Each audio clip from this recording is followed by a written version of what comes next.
Hi, everyone. Thanks for being on time for our webinar today. We're just going to give a few more minutes for people to stream in. In the meanwhile, you can enjoy the loop slides.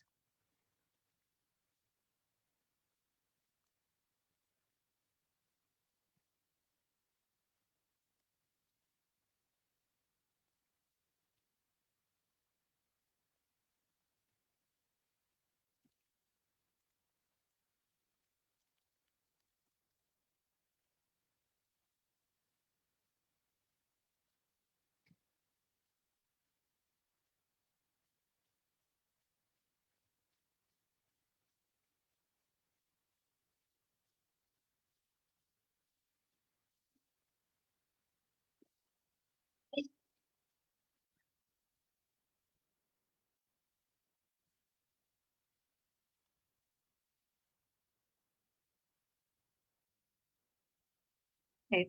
Sketching out some high-level ideas and putting them in front of users is a great way to get.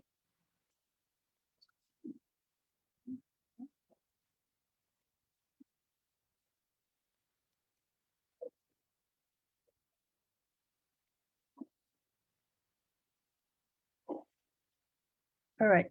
Sorry, can everyone hear me? All right. I think there's some feedback that is quite soft. Okay, great.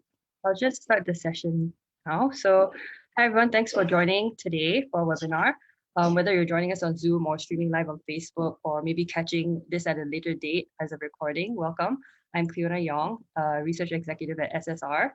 And SSR holds monthly seminars, which have now been converted to online webinars, where we hope to provide a platform for researchers and practitioners in the social service sector to share their ideas and research and findings with the larger community. And we also hope to provide this platform that will spark some interesting conversations and perhaps even collaboration opportunities. So in line with this, we're hoping to spark some interesting discussions today. So for today's webinar, we'll be taking in questions via Pigeonhole. So I'll send the link in the chat later on, but it's pigeonhole.at/SSR11May. So you can go there and submit your questions, but also vote on your favorite questions because those will appear the highest on the list. Okay, sorry. I'm getting some feedback that I'm not loud enough, so I'll try to speak louder.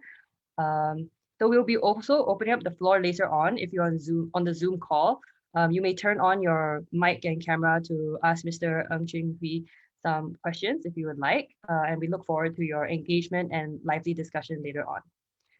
Lastly, this session is being recorded and will be streamed live on our Facebook page. So after this session closes today, the recording will also be available on the Facebook page, and this video is kept in the videos folder. So along with all our other seminars from mid of last year onwards.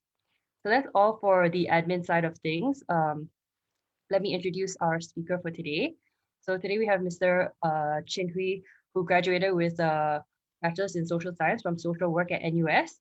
He is currently a social worker under the School of Social Work Division of Shine Children and Youth Services. So he supports and provides intervention to secondary schools going adolescents from vulnerable and at-risk backgrounds. And today for our moderator, we have Dr. Charmaine Lee, who is a research fellow. She just recently joined us in April. And she holds a joint appointment with the Department of Social Work at NUS, where she teaches advanced research and evaluation. So she is an epidemiologist by training and believes that it's important to integrate the health and social services to improve the well-being of populations in Singapore. So without further ado, I will pass my time to Mr. Ng Chin Hwee. Hello. Hold on. Let me share the slides.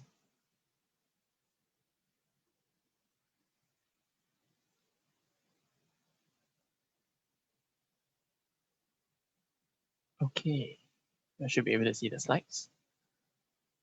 Yes. All right.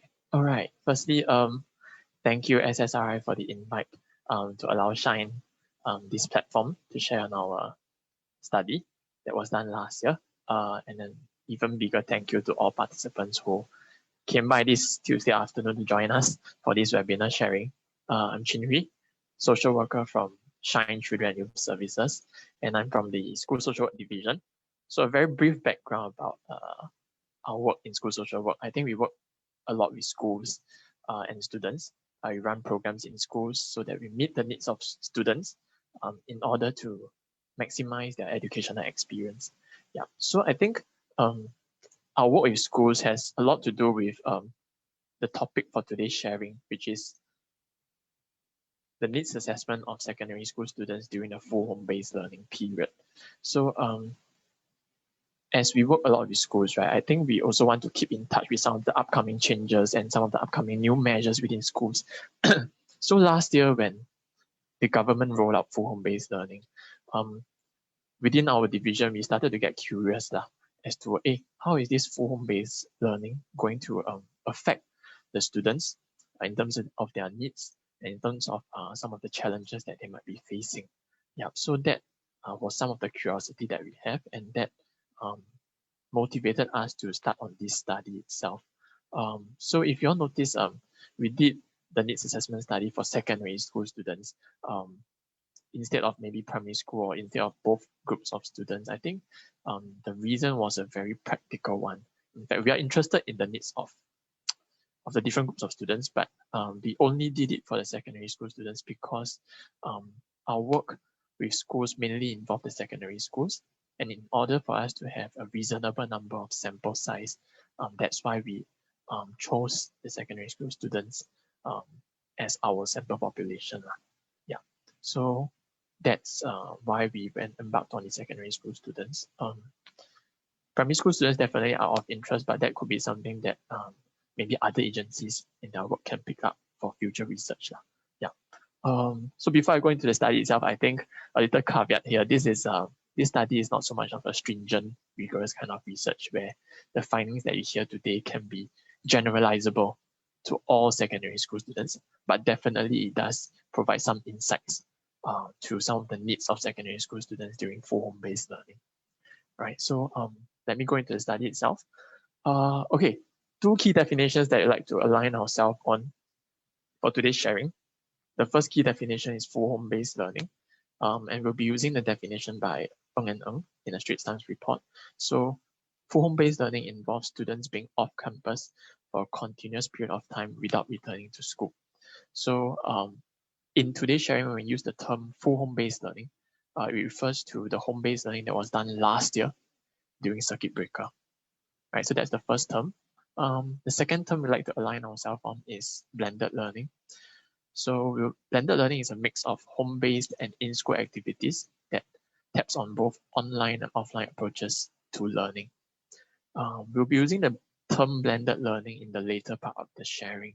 I'll explain why later lah. Yeah, so I think these are the two terms that we want to align ourselves on first. Okay, so with that, I'll get into the methodology of the study. So for the methodology, for the first part, I'd like to explain a bit on the data collection tool.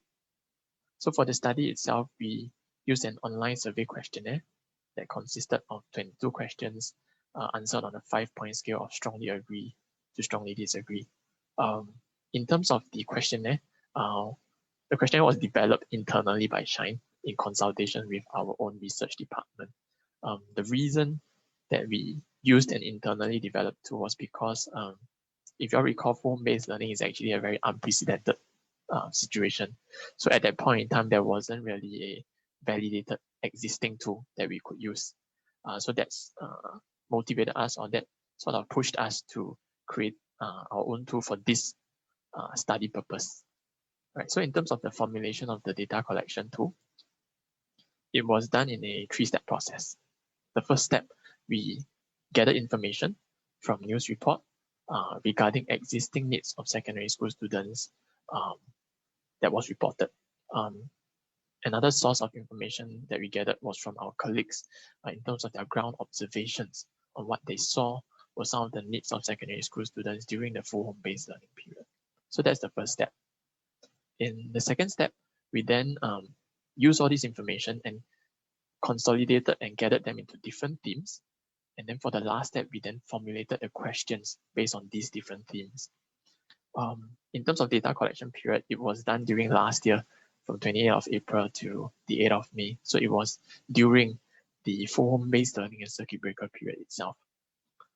To give you a clearer idea of the questionnaire, So here are the questions within the questionnaire, and I've grouped them according to the different themes. So for example, if you can see home environment, question 9, 10, 11 falls under this theme of home environment.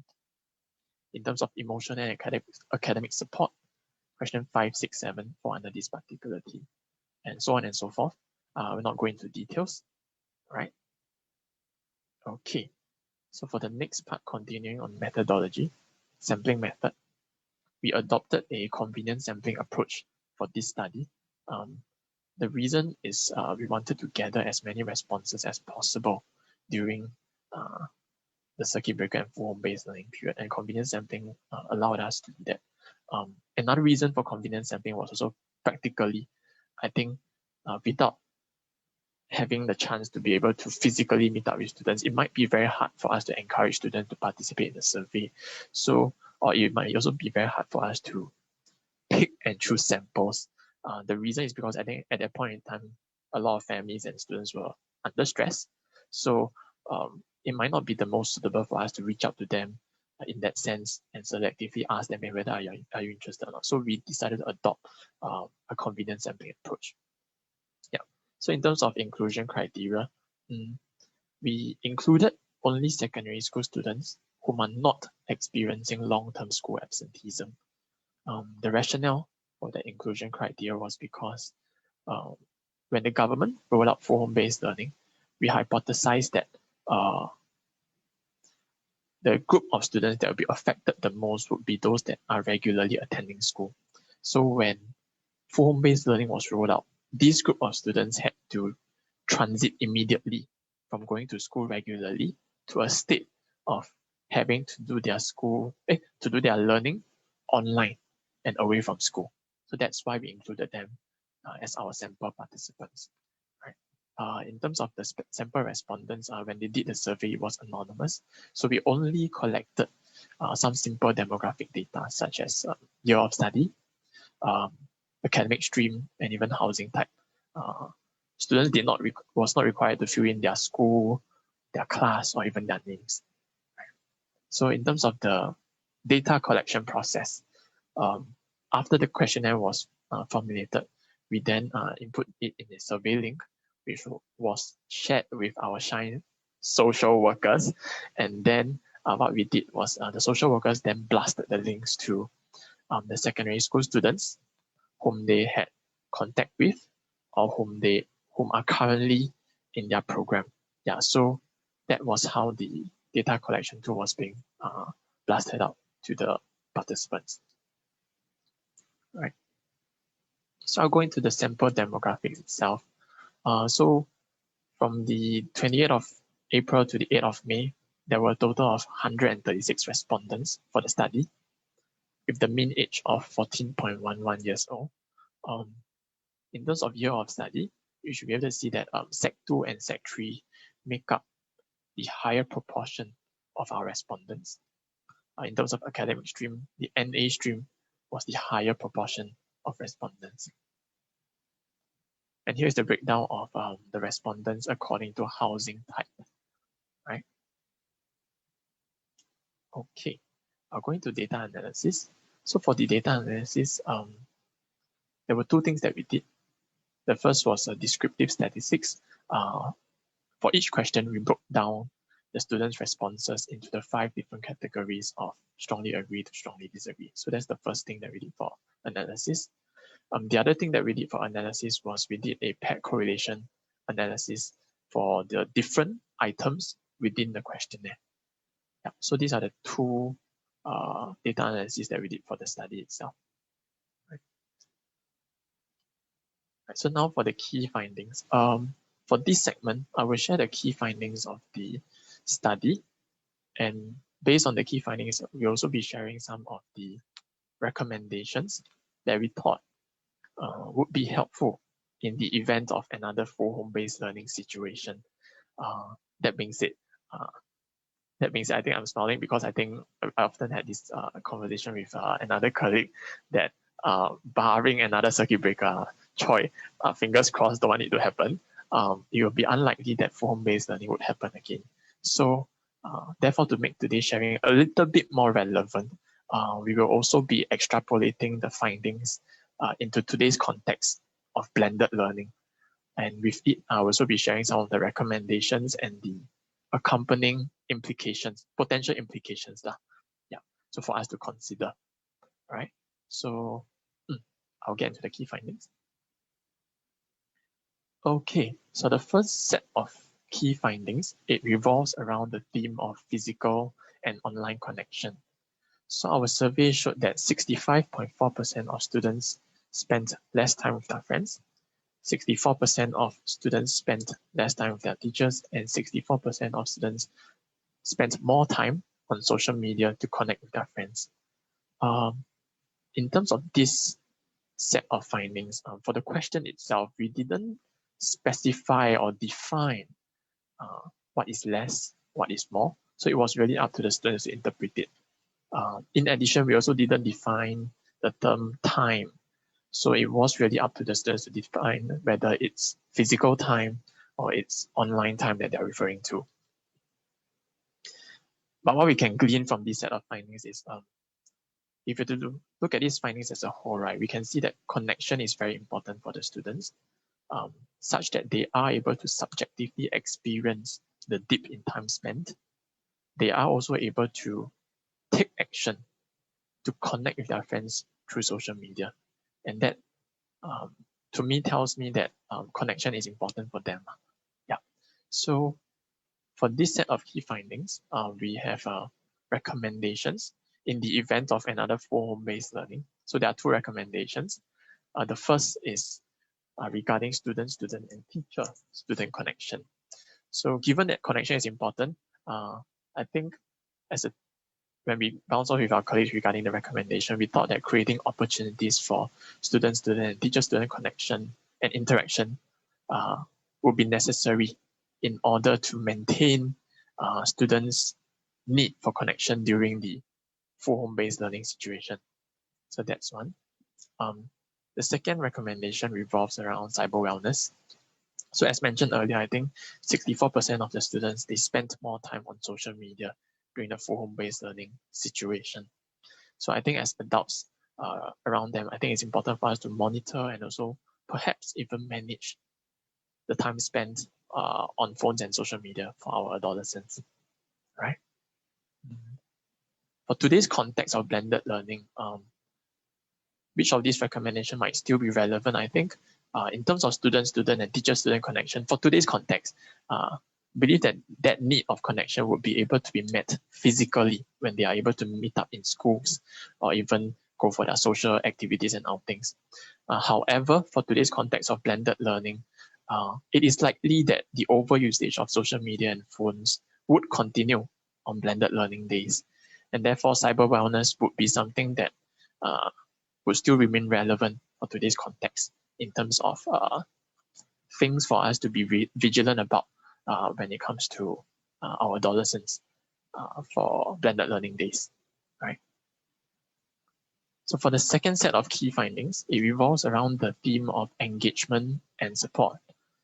So for this set of findings, what we are asking is how engaged are students during their leisure times in the full home-based learning situation?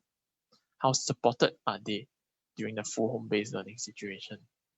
So 74.3% of our students felt bored during full home-based learning.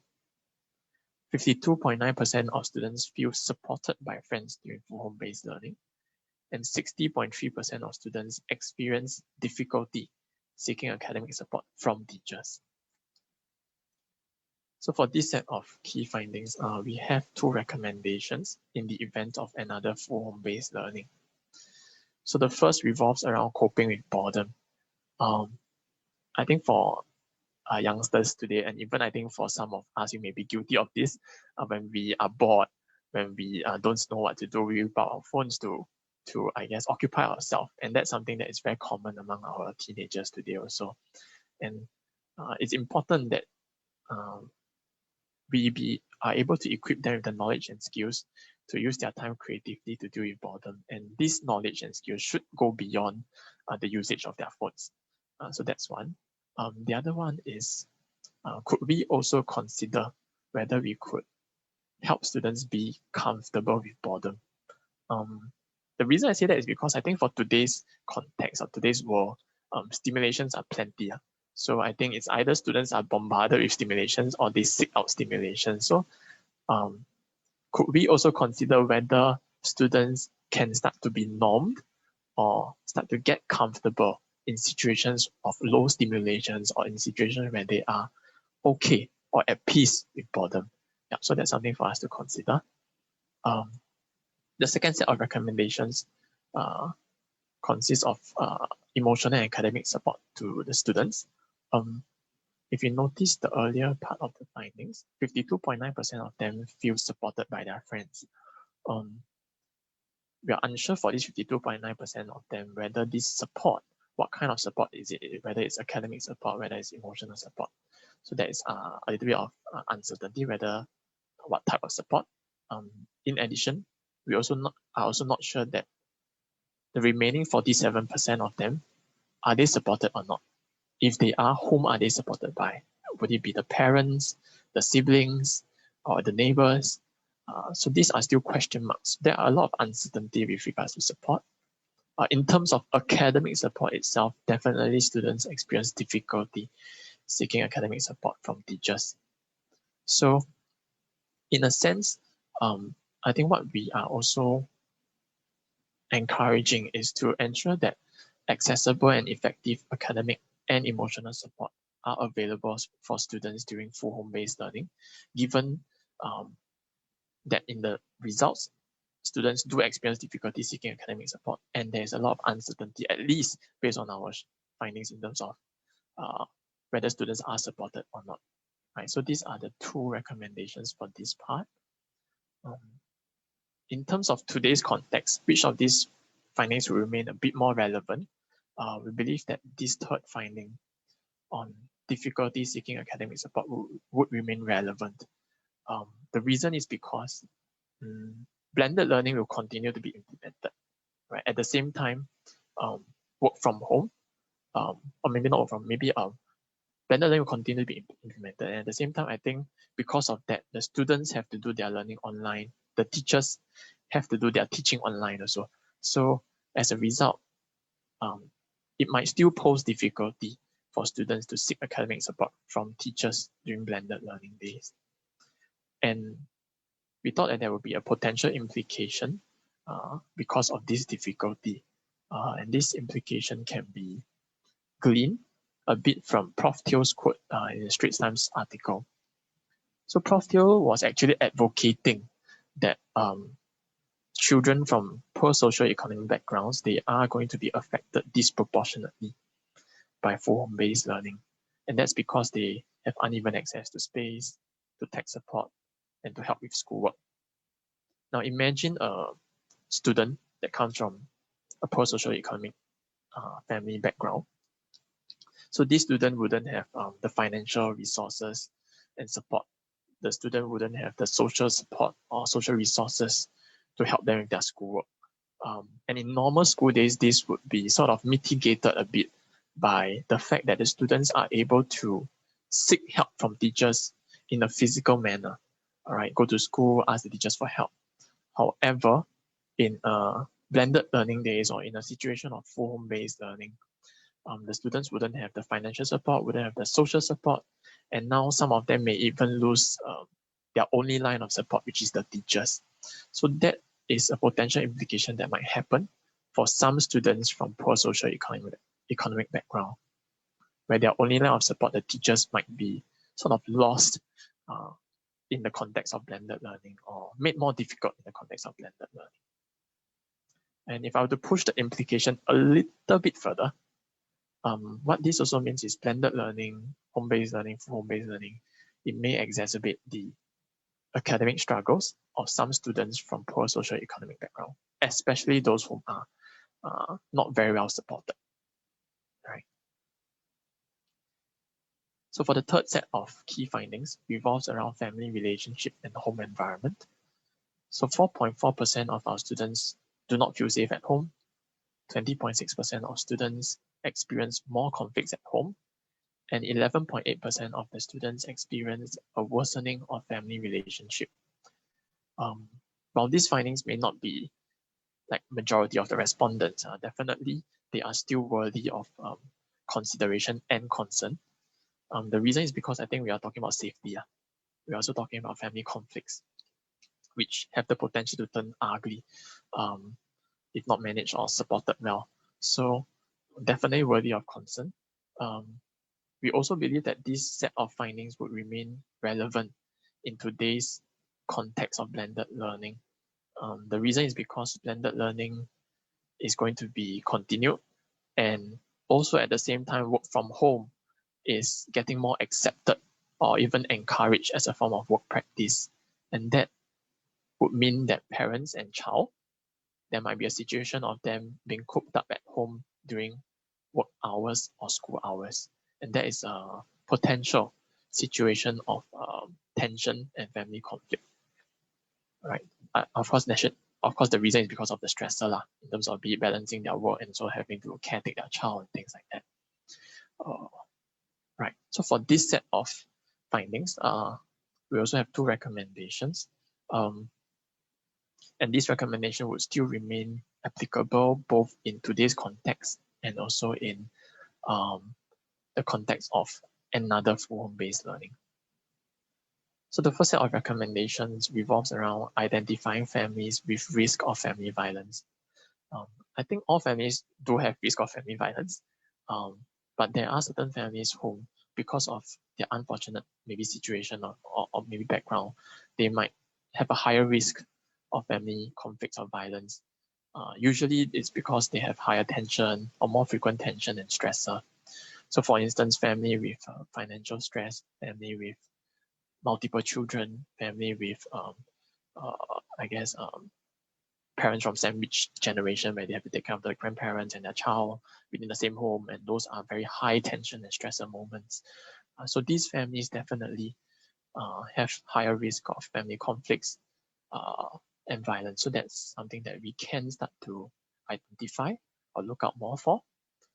The second set of recommendation revolves around skills to identify family tension and distress signal. So equipping the general public with the skills to identify distress signal or family tensions would be our recommendation. I think the evidence signs of family tensions, I think most of the general public would be able to recognize that. So for example, frequent shoutings or sudden a lot of arguments in your neighbor's home and things like that. So I think these are signs that general public will be able to pick up on. At the same time, we also encourage to equip general public with to identify tensions or distress signals that are a bit more subtle. So for example, when conversing with a child and you notice that the child might not really want to speak out about the family situation in the presence of certain family members. So that could be a sign where, could it be because this child fear that sharing about certain things in the family might trigger this particular family member? And that is something that those signs are a bit more subtle, and it's something that maybe we can also educate the general public about. Yeah, so these are the set of recommendations for this set of findings. Now for the next set of findings revolves around motivation and discipline for full home-based learning lessons and assignments. So 50.7% of HOANA.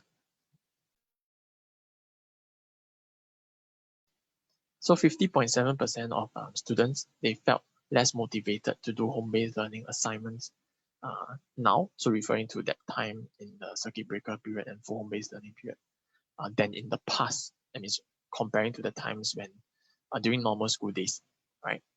52.9% of students can do home-based learning work without reminders, and 54.4% of students were able to attend home-based learning lessons according to timetable. So if you notice, the findings are sort of hovering around the 50 to 55% for this set of questions. And that tells us that, the motivation and the discipline for students might be sort of, a bit in the midway. Some students can, some students cannot So for this set of findings, we do not have so much of a recommendation per se, but I think it's more of a food for thought that we want everyone to consider a bit. So this food for thought, allow me to explain a bit this food for thought. So this food for thought can be gleaned from Prof. Lim's quote in the Straits Times article also. So Prof. Lim's quote was actually in response to the question, how can students optimize their benefit from home-based learning? So she listed these factors: physical environment, parental skills, and connectivity issues. I believe that these exact factors do help students optimize the benefit from home-based learning. At the same time, I also believe that these exact factors can contribute to students' motivation and discipline for home-based learning lessons and assignments. For example, if you take the parental skills as an example, if the parents have the skills to negotiate reasonable expectations with their child, it is more likely that the child will be disciplined enough to do their home-based learning lessons and assignments. In terms of physical environment, if the physical environment is conducive, it could be likely that students will be more motivated for home-based learning lessons and assignments. And that brings me to the food for thought a bit. So when we talk about motivation and discipline, I think it's very often and common for us to think about intrinsic motivation and discipline.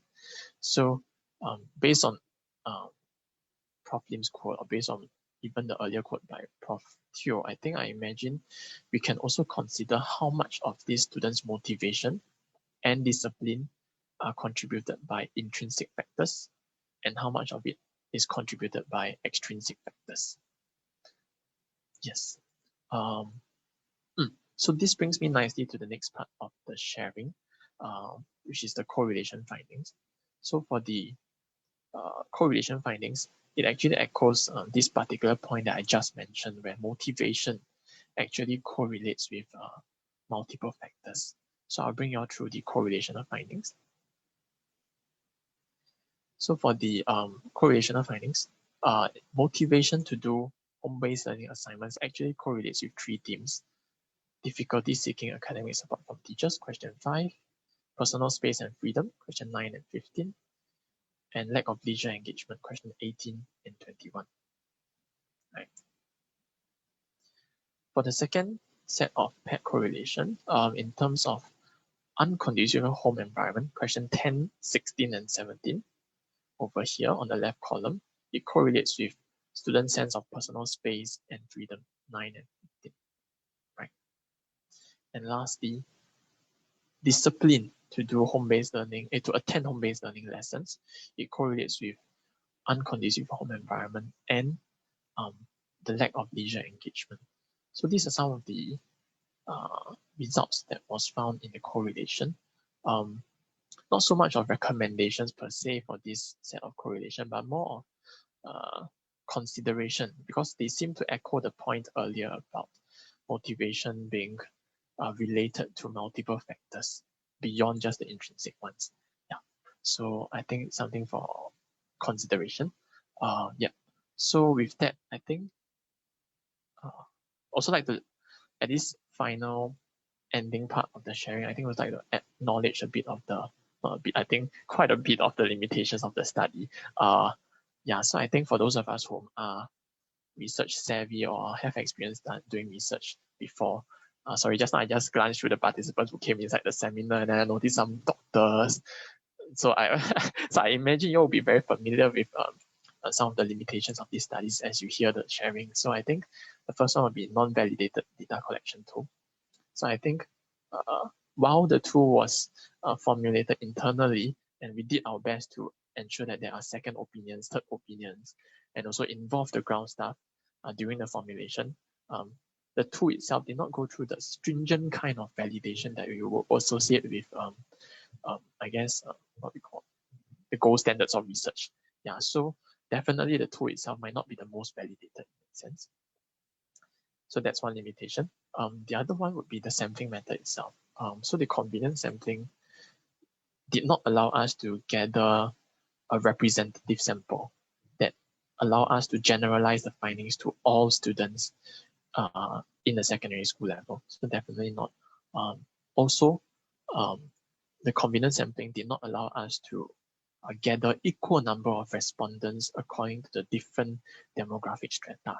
So what this meant was we were not able to do further data analysis to find out how do certain demographic respond to the questionnaire, or what are their needs during the full home-based learning period. And then lastly, I think there is quite a bit of subjective interpretation in terms of the tool itself.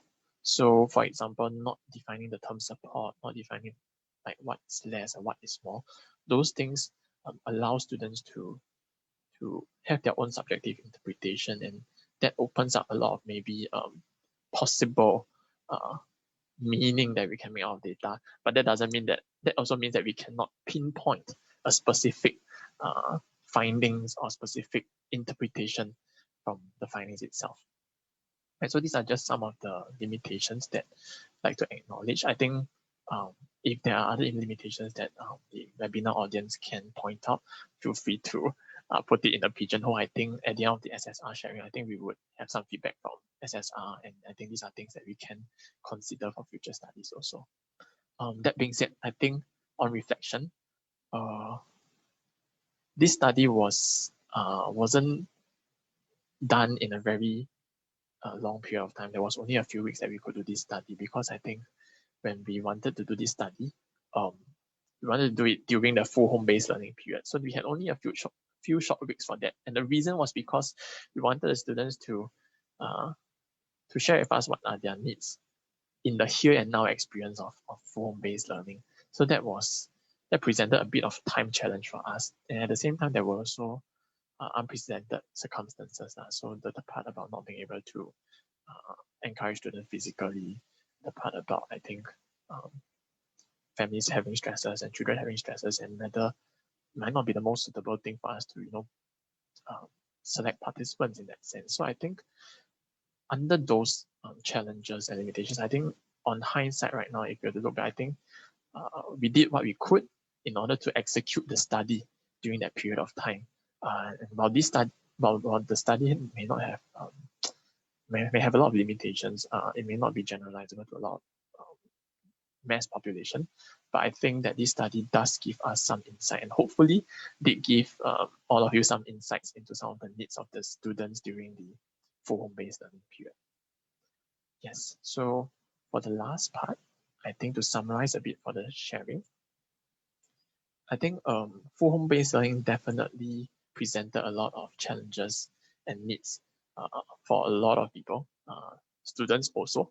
And I think as we move forward to today's context of blended learning, some of these challenges would remain relevant, or some of these challenges would sort of lighten in today's context. So I think for the relevant challenges, I think I'd like to encourage everyone to look out for the following. The first is to identify students' families that are at risk of family violence. That's one. Secondly, to identify academically weak students from poor socio-economic backgrounds, and to provide support for them when needed. All right. And lastly is to encourage everyone to have a holistic view on the intrinsic and extrinsic factors that contributes to students' motivation and discipline for blended learning. And with that, I've come to the end of the sharing. Thank you all for the attention. I'll pass the time back to Cleona. Yes. All right. Thank you so much, Chin Hwee, for sharing your thought processes on the survey, and what you uncovered in terms of what students struggled with during HBL, full HBL, and also in kind of sharing your limitations and being very real with the reflections of your study. I think we have some questions in the pigeonhole that perhaps give you some more things to think about. So I'll pass the time to Dr. Charmaine Lee to moderate this section and maybe share my screen in terms. Great, thanks very much, Kiona. So hi everyone. As Kiona has mentioned, I'm Charmaine. I am the new research fellow that has joined SSR recently. So I guess I feel quite glad that I have been asked to moderate this session together with Kiona and in a way it's great because I've always had a very good impression of Shine as a social service agency. I used to tell my other colleagues that Shine is a very progressive agency and they do put in a lot of effort trying to get their practitioners, social workers like Chin Hwee to come in and do a little bit of research work. So very glad that Chin Hwee has agreed to come and share his little research project that he did in a very short time frame. So that's amazing work, Chin Hwee. Thank you very much. And we are hoping that through this platform, right, that SSR has this seminar, we'll be able to invite the audience, the Zoom audience, to have some critical discussion and exchange of ideas.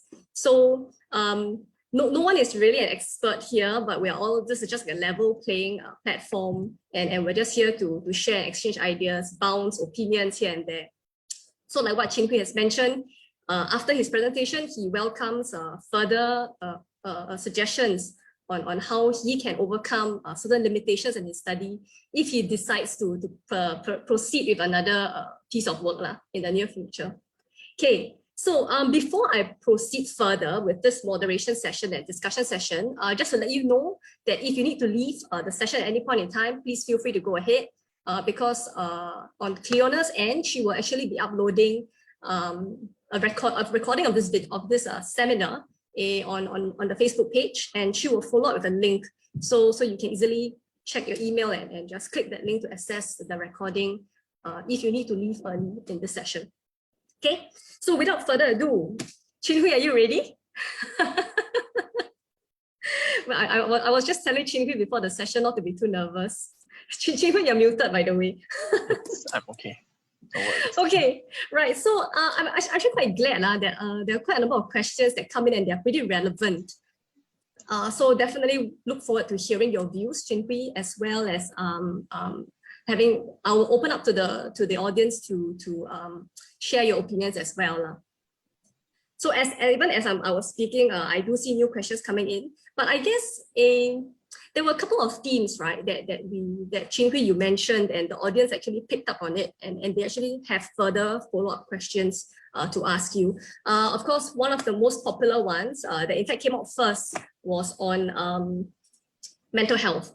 What about the question was asking you about the well-being? Do you notice a drop in mental well-being of the students?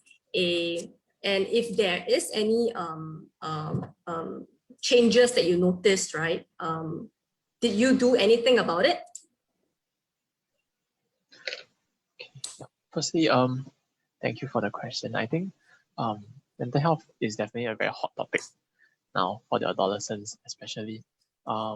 In terms of our study, I think for our study, we did not specifically collect information or data on mental health, but perhaps I can answer this more from an observation point of view. Yeah, so I think from that time when we formulated the questionnaire itself, actually when we gathered information from the different social workers in their observations of the students, they do notice that mental health or maybe the emotional well-being or mental well-being of students might not be the very best during the circuit breaker and full home-based learning period. So definitely there is some impact on the students' emotional and mental health. But if you were to ask me about what type of mental health is more prevalent in the sample, I think I can't really answer that because we didn't collect data for that. But in terms of which mental health problems are more prevalent in our research and practice, or maybe in practice itself, I think I don't know if we can call this mental health, but I think the coping skills of students might not be healthy for students, especially for ladies, young ladies. They might be coping with the emotional challenges in a more unhealthy manner. So such as maybe self-harm and things like that. So these are things that do crop up. Other things might also be, I think I do hear quite a bit of anxiety, a bit of maybe low mood. I wouldn't say depression, but I think low mood would be something that also affect students these days quite a bit. So if I were to answer the question from an observation and practice point of view, these are some of the things that I will be able to bring up. Yeah.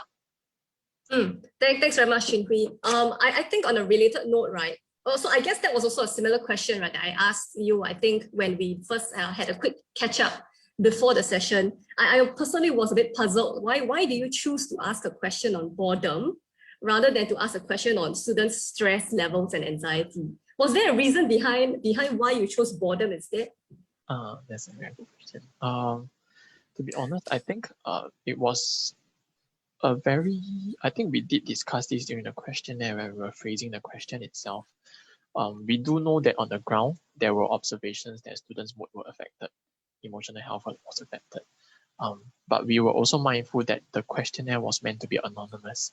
So for example, if you were to ask things about stress or depression or anxiety level, I think there might be a little bit of gray area with regards to ethics.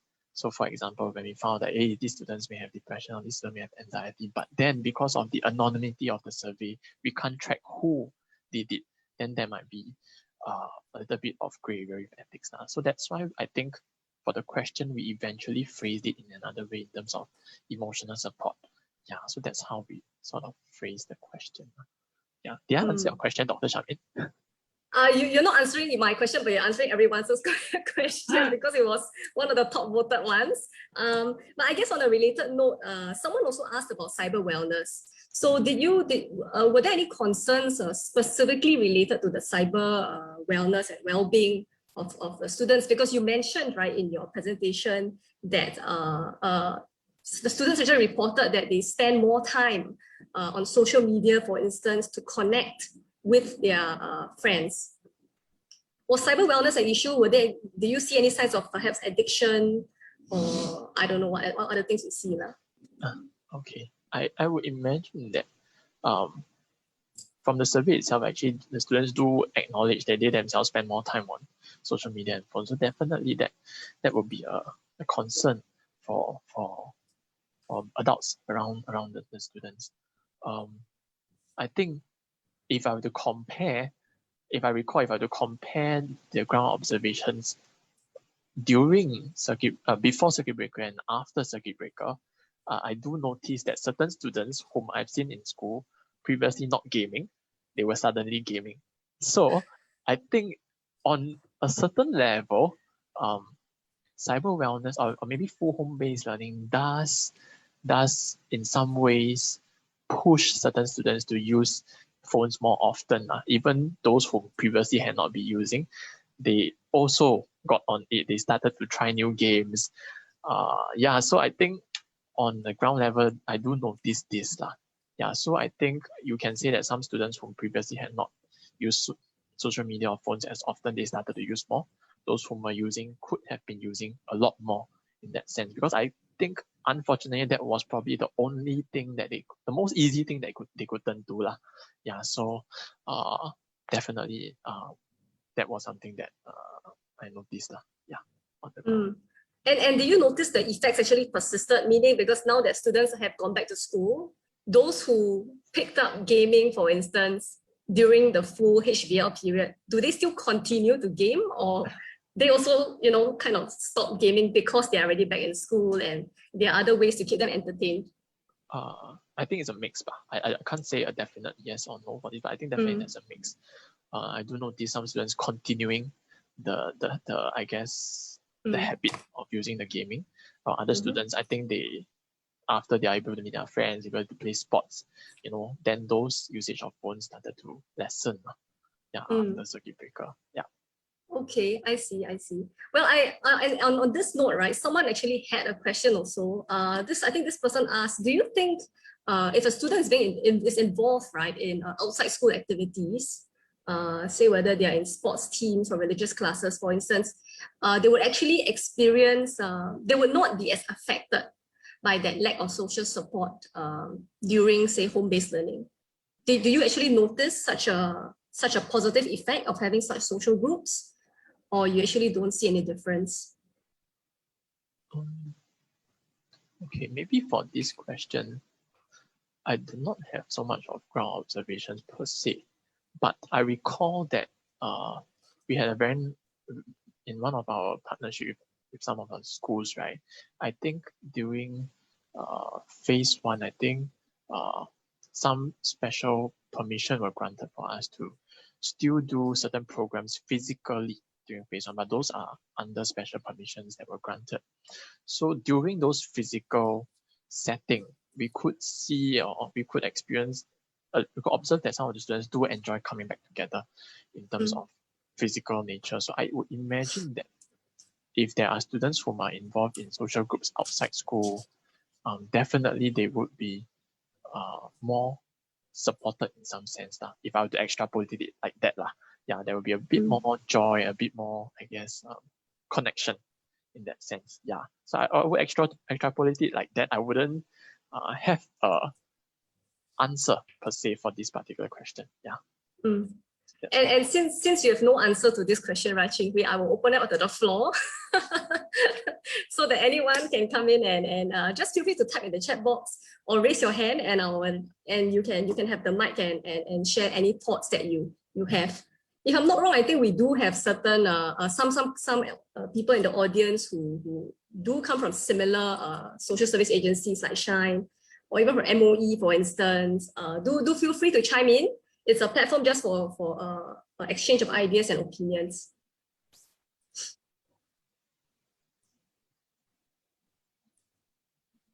Anyone has anything to say at this point in time?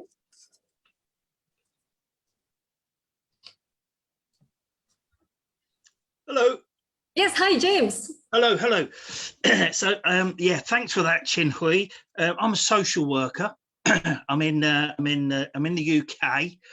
I'm at Durham University. I'm just finishing my PhD, but I worked in Southeast Asia for 8 years. And I saw you were giving this talk, and so it looked interesting, so I joined. I just posted a question there. You said a few times, Chin Hwee, that whilst full home-based learning will stop, that you expect blended learning to continue. Can you say a little bit more about that? Because those results that you got are like, you know, lower motivation, boredom, exacerbates inequalities. It's not good. So blended learning will continue. Why? For public health reasons or for other reasons?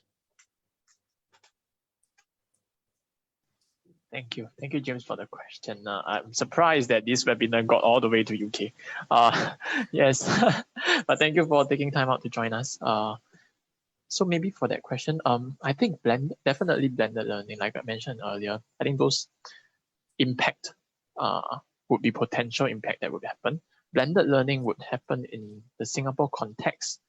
The reason is because, correct me if I'm wrong, the other audiences, correct me if I'm wrong. If I'm not wrong, blended learning is continuing into this context because the Ministry of Education, our education system, they want to buff up the resilience of the education system such that in the event of another pandemic, the teachers, the schools, the students are able to better adapt. So that's one reason.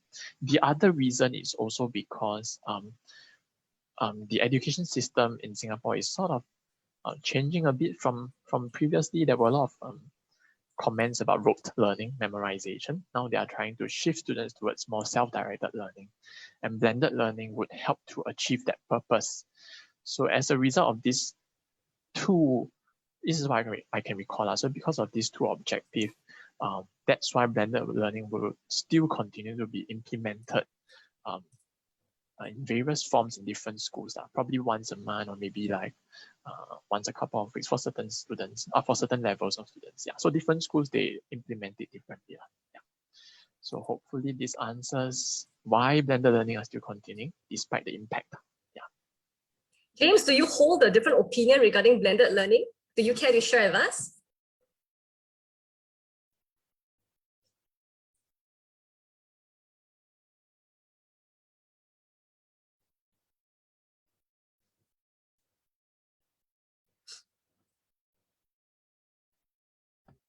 I suppose I was just thinking that given this list of negatives, one thing you said, Chin Hwee, that I thought was very interesting was about boredom and that whole bundle of ideas around boredom and adolescence, and the extent to which boredom is perhaps under theorized, and just looking with adolescents about when they say I'm bored, about what is that?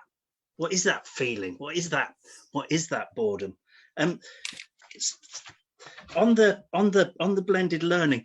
I mean, perhaps there's other people on the call, but one of the things that the impacts of the pandemic and the lockdowns has brought home to me, it's that thing you said, Chin Hwee, about intrinsic and extrinsic impacts on motivation. So probably some of us have experienced this year how difficult it is to get some work done if you don't have the right workspace. And what you were saying about the poorer families that will not have that workspace, it's going to have a huge impact on educational inequalities. And it made me think as well that with learning moving online, it made me think that historically, when we talk about education, we usually use the word school, and school is a building. And when we talk about education, we use the word school, which is a building, and we use the word teaching, which strongly implies a teacher, which is a relationship, a learning relationship. So with moving online, with self-directed learning online at home, if out of our idea of education, we're reducing or removing the space, the building of the school and the teaching relationship, we're into a whole new world of education. It's almost a different concept. Thanks very much, James. Chin Hwee, do you have a response to that? You look like you're ready to respond.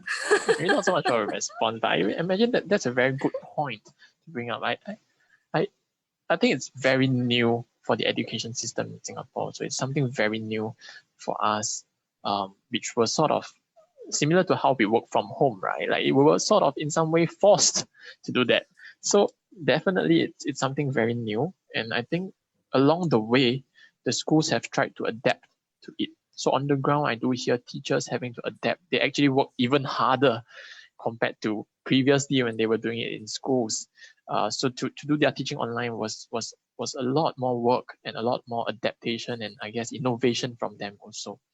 So it's, like you said, it's a very whole new thing for not just the school, the teachers, and also the students. I imagine those of you who are parents in the webinar audience, you all will also know that, hey, what is this SLS? You know, like how do I get on SLS?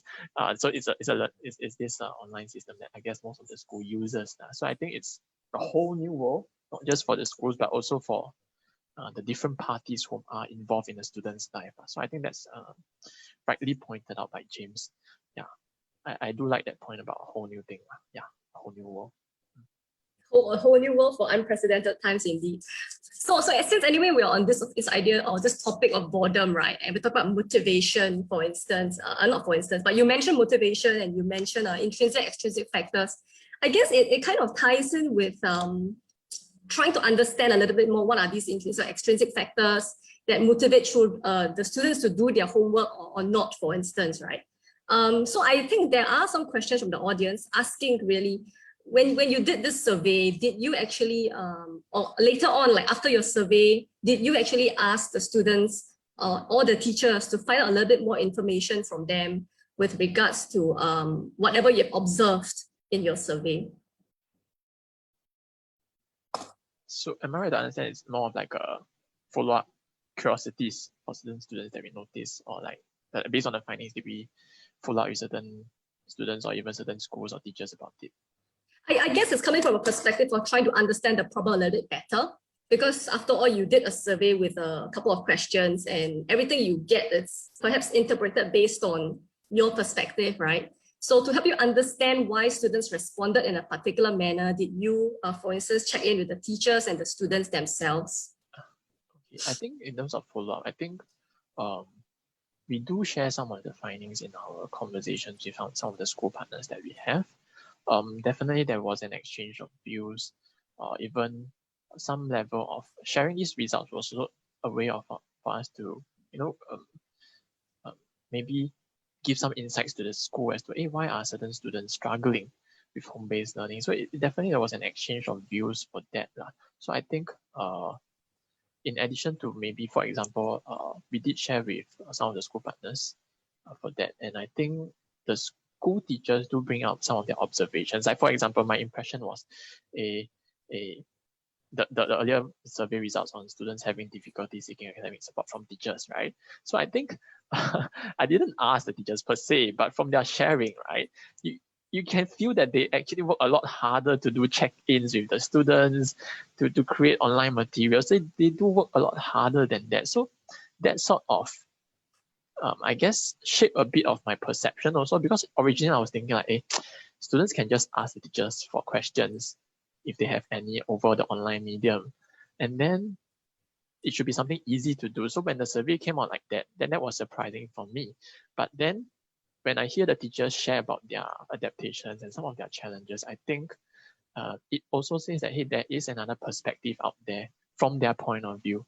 And that's something that sometimes we may not have asked them directly, but I think it comes through certain discussion that we have. Yeah, so definitely there are these kind of follow-up and additional information that comes in. Yeah, so that's for the question. Yeah, that's, yeah. And then when you talked about the teachers having, or rather the teachers and students, we talk about teachers working very hard and students still not feeling very connected, or they are finding it very difficult to access their teachers. Do you notice that this could be a problem that is perhaps affecting the lower socioeconomic classes a little bit more? And if that's indeed the case, are there any ways that Shine has gone about to try to bridge the gap in that sense? Yeah, I would imagine that, maybe not imagine, but I think definitely if I were to extrapolate the findings earlier about the slides, the families from post-social economic background would be more likely to face such challenges. But that doesn't mean that families from maybe middle income or high income, they may not have such challenges also. They would still have. So I wouldn't want to say that only from that particular demographic, but they are definitely more likely because of the lack of support. So in terms of the support that we have done, I think there were some students who, I think in my work with certain schools, they do come up to us to share some of their struggles during the full home-based learning period. And I think we did bounce off with the teachers on whether certain exceptions can be made for these students to go back to school for their revision, right? For their learning instead of doing it online. Because I think for some of them, the environment at home maybe is not the most conducive. So this sort of maybe small ways of seeking permission from the teachers or asking if certain exceptions can be granted. I think those are some of the small things that we did with the schools themselves. Yeah, so even within Shine, I think some of us also keep a closer eye on students whom we know may have such maybe less conducive environment. We monitor them a bit closer. We do a lot of a more frequent check-in with them. So I think these are some of the things that we do for these students. Yeah. And are your respondents in your survey actually also more from the lower income, lower socioeconomic classes? And how would that actually affect the generalizability of the findings? I think you talked about this limitation, but could you perhaps elaborate a little bit more? Yeah. Maybe in terms, depends on how we define low income. But if we were to take housing type as an indicator, I wouldn't say that, because I think if you recall the housing type respondents, I think there were only about, let me just go back.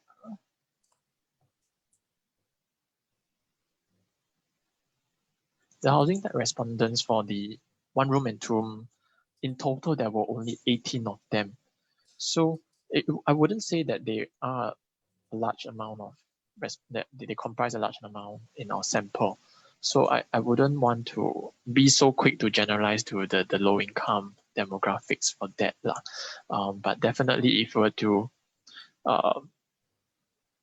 think about it in terms of maybe not just low income, but if we just think about it in terms of the other extrinsic factors, parenting skills and home environment may not be related to, may or may not be related to income. Definitely there could be a link, yeah. But if you were to look at it in from another angle of maybe extrinsic factors, then definitely there might be some of these challenges that affects not just the poor lower socioeconomic background. Yeah, so that's one. Yes, I think I was also reminded that as the earlier question on what kind of things did Shine do for the students during that period of time, we also I think for the families who were struggling a bit financially, we also not just frequent check-in, but also we work with different partners to provide meals for them during that period of time, because I think we know that one of the challenge or one of the issue that came out was students from FAS scheme. Because of school closure, they did not have that continued meal support. So I think we also tried to meet that particular need through provision of meal support while working with other partners. Not that Shine we cook, okay, we don't cook, but we work with other partners to allow that to happen. So that's something else that we also did. Yeah. I see. Thank you for that. James, I see that your video is on. Are you preparing to say something? No, not at all. Okay, great. So I think there are further other questions that some of our audience and our people on Zoom are asking. Chin Hwee, I'll give you the autonomy to pick any question that you'd like to answer now before we close the moderation session. Okay, let me see. Oh, maybe for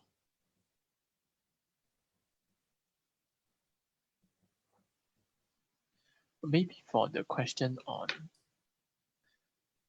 beyond micro level interventions, the one that okay.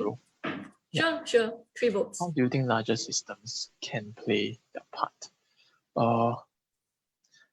I think MOE, MSF, and CSS, they are in touch with what are some of the struggles on the ground, and I think they do try to make exceptions. I think the fact that they allow students, some of them, to come back to use the school during phase 1 or maybe during circuit breaker, I think those are exceptions that they have really made. So these are small things that I think larger systems, they can keep an eye on, they can support in. I think also beyond that, I think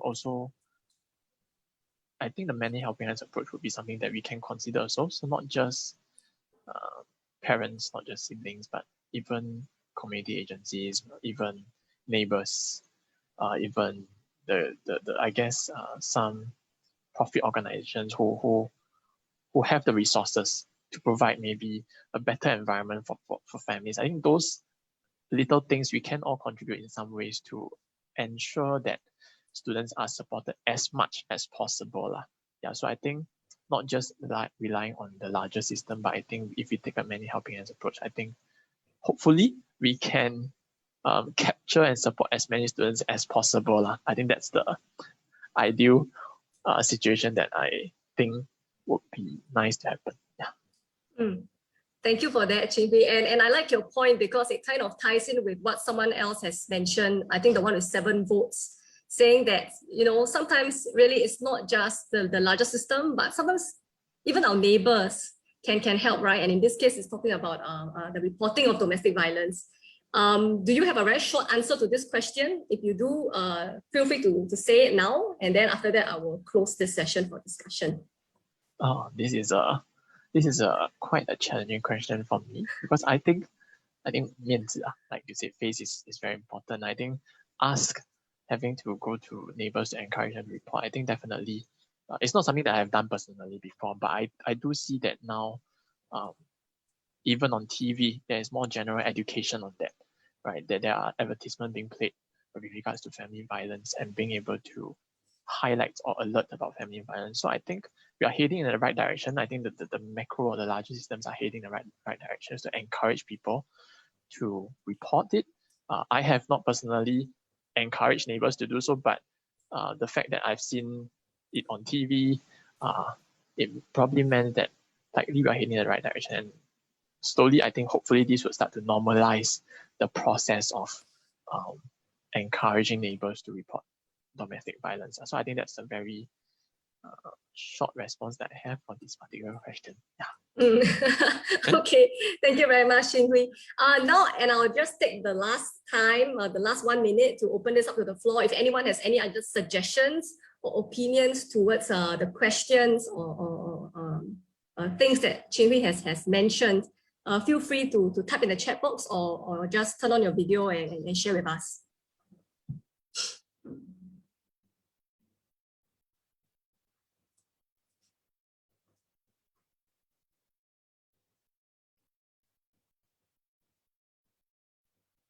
No? Okay, so while we're waiting for any other questions to come in or to stream in, whether it's verbally or whether it's through the chat box, Cleona, would you mind if you could just perhaps launch the poll? We just want to find out how everyone felt this session has been so far for you. It's just a one question poll. Just let us know what you think about today's session. Chin Hwee, in the meantime, I definitely hope that you will take more concrete steps towards this piece of research that you've done. I personally am looking forward to future work on this piece. And then hopefully in future you can come back and share part 2 of your study. Thank you, Dr. Sharmin. Yes, I think it did shape a bit of personally, I did shape a bit of my mindset when I look at students when they seem a bit not motivated for studies. Then I think after this survey, now I was thinking, maybe I should be a bit kinder. Maybe it's not them. Maybe there are certain things at home that does affect. So I think that did help me a bit. Organization point of view, I think we can look forward to further opportunities. Yeah. Yes, definitely. And I think it's quite inspiring that you are the one who initiated right this study. So I think that's something that's very encouraging for other practitioners in the field as well. Okay, Cleona, you feel free to close the poll whenever you want to. All right. Yeah. Okay. I think about, yeah. Okay, great. Thank you very much, everyone, for letting us know what you think. I think Cleona will collate the responses. And also, if you have any other burning questions that we didn't manage to answer during this session, feel free to drop Cleona an email, and then we will direct the questions over to Chin Hwee and the team that's supporting him on this. Okay, so Cleona, back to you. Yeah, so I'll just end off with some final announcements. So as we mentioned, you can find us on Facebook and we'll upload our webinars there. So this webinar included. Next is, as Charmaine mentioned, if you'd like to get in touch, if you have any feedback, suggestions, or questions, you may send it to me at cleona@nus.edu.sg. And also if you maybe have an interesting research topic that you would like to share with us or any recommendations for upcoming seminar topics. And finally, we have our next webinar on 25th May. So there's a QR code you can scan to register, and there's also a tiny URL link. So the next webinar is Mind the Gap. It's a panel discussion, and our moderator is Dr. Ng Chin Hwee. We have 7 of the team members from the Mind the Gap collective speaking about their experience organizing the collective and this Roundup initiative. So it'll be very exciting. So we hope you can see you there. And thanks everyone for staying till the end.